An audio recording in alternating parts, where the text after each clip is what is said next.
Hey guys, to make this healthy iced coffee, you really only need a few ingredients. I started with half a banana. You also need almond milk of your choice or any type of milk. And I also used Herbalife's iced coffee, protein iced coffee in the flavor Mocha.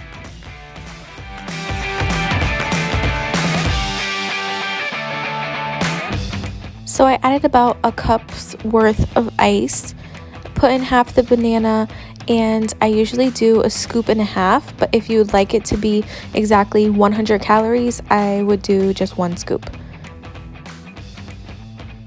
So here I go, actually going to blend it, and I completely forgot that I didn't add a little bit of water.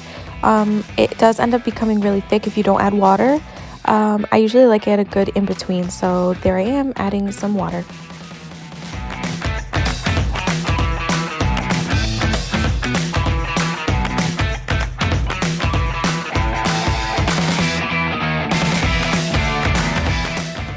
And there you are. So you have more of a frappuccino consistency. It's something new to try if you are a coffee lover and you're looking for something healthy.